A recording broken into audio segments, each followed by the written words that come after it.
I'm now America's most senior diplomat. I travel the world. I meet with people of many, many faiths. How America leads in the world is being watched.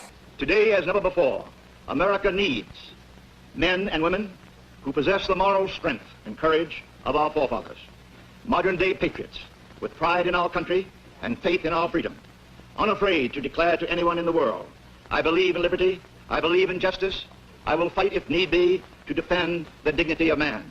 We defend human rights inside of our borders and outside of our borders like no other nation in the history of civilization.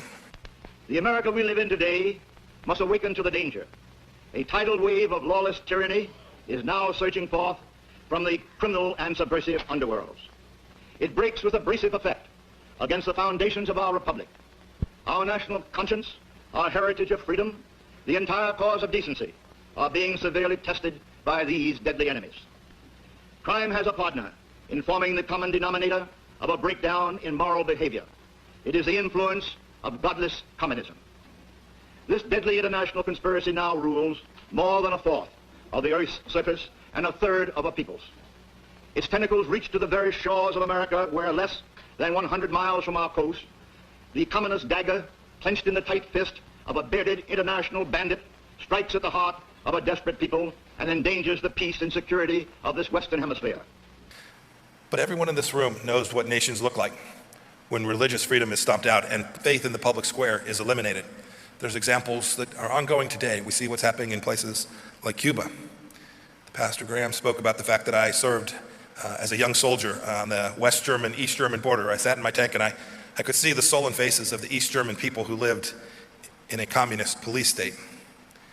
We know the horrors of Adolf Hitler and his godless regime. Today, sadly, millions and millions of people still live under regimes that want to banish faith from the public square or any notion of God from basic civic life. Today, perhaps the most egregious example is the Chinese Communist Party. Today, in a western part of China, a place that none of us might know, a place called Xinjiang, more than 1 million Chinese have been forced into internment camps, being surveilled 24/7, forced sterilizations, forced abortions. Today, in the world in which we habit, they're subjected to torture and worse.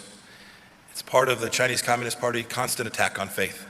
It's a war on faith that's been happening for decades. The United States, for the first time in many years, is taking this on under President Trump in a serious way. The forces of communism pervert our Bill of Rights. They hide behind a protective cloak of constitutional privilege while acting to destroy our freedoms.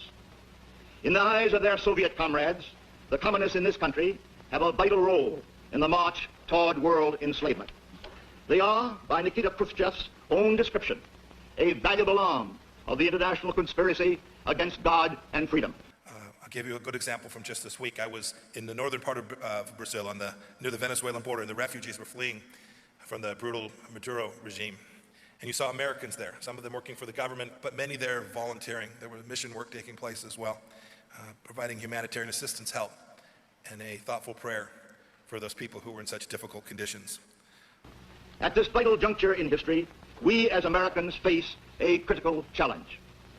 Khrushchev, Mao Zedong, Castro, and other leaders of the communist world have staked their futures on the belief that an army of slaves dragging their chains can overtake free Americans, some of whom they see dragging their feet. It is not enough to be against communism. We must shed our complacency and aggressively meet this challenge. Greatness won through the challenge of adversity can, however, be lost through inaction and lethargy. Our challenge lies directly before us. The course is indelibly clear. Ours is a just cause.